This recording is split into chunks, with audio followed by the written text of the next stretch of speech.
नमस्कार मित्रांनो, राम राम, जय हिंद, जय महाराष्ट्र, जय शिवराय, जय संविधान. मित्रांनो, हा जो आपला टॉपिक आहे हा टॉपिक जो आहे तो 2025ला हायकोर्टाच्या जागा निघाल्या होत्या. तर त्या विविध ठिकाणी निघाल्या, नागपूर, मुंबई आणि औरंगाबाद.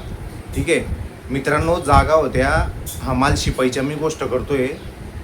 मुंबईमध्ये 570 जागा होत्या, त्याच्यानंतर नागपूरमध्ये होत्या 115 आणि औरंगाबाद खंडपीठमध्ये होत्या 202.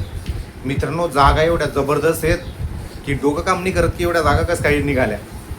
काय आकडा आहे म्हणजे बेरोजगारी एवढी झालेली आहे, यांना जागा काढायला बी वाटलं पाहिजे की एवढ्या जागेत होईल का.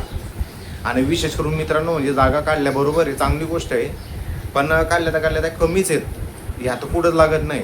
आणि विशेष म्हणजे मित्रांनो, कोणीतरी IT म्हणजे माहितीचा अधिकार फॉर्म किती आले हे हायकोर्टाला माहितीचा अधिकार पाठवला होता. तर तो अहवाल आलेला आहे, त्या अहवालच्या अनुषंगाने आपण हा व्हिडिओ बनवतोय.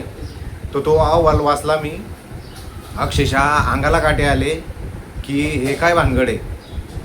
म्हणजे जागा बघितले एवढूशा आणि खाणारे बघितले एवढे मोठे, कसं काय होणार आहे. काय चाललं आहे महाराष्ट्रात काय समजत नाही. जबरदस्त असं म्हणजे बोलतो ना आपण, विद्यार्थ्यांसोबत विद्यार्थिनींसोबत भरपूर मोठा फ्रॉड चालला आहे आणि जागा काही निघत नाही आहे. तर मित्रांनो, तो जो अहवाल आहे तो अहवाल असा आहे की मुंबईमध्ये हमाल शिपाईसाठी फॉर्म किती आले असतील मित्रांनो, 1,20,952 फॉर्म आलेले मुंबईमध्ये. त्याच्यानंतर नागपूरला आलेले मित्रांनो 66,734 आणि औरंगाबादला आहे 202 जागेसाठी फॉर्म आलेले आहेत 35,947. मित्रांनो, काय आकडा कुठं गेला. 202 औरंगाबादला आणि फॉर्म आले आहेत 35,947.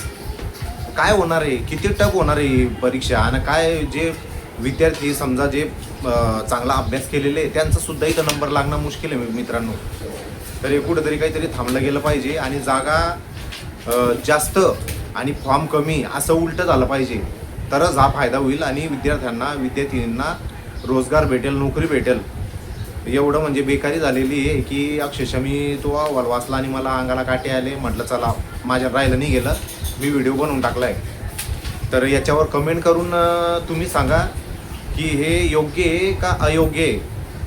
म्हणजे महाराष्ट्र सरकारला थोडी तरी जाणीव पाहिजे की जागा जास्त टाका ना. तर हे उलटं झालेलं आहे मित्रांनो. तर हा 2025च्या ज्या हायकोर्टाच्या जागा आहे त्याचा हा व्हिडिओ मी बनवतो आहे. अहवाल आला आहे माहितीचा अधिकारानुसार, त्याच्यानंतरच मी हा व्हिडिओ बनवतो आहे. तर हा व्हिडिओ जास्तीत जास्त व्हायरल करा, कमेंटमध्ये सांगा की हे योग्य आहे का अयोग्य आहे. आणि माझ्या चॅनलला तुम्ही सबस्क्राईबर केलं नसेल तर सबस्क्राईबर करून घ्या, कमेंट करा. बस मी माझे 2 शब्द संपवतो. जय हिंद, जय महाराष्ट्र, जय शिवराय, जय संविधान.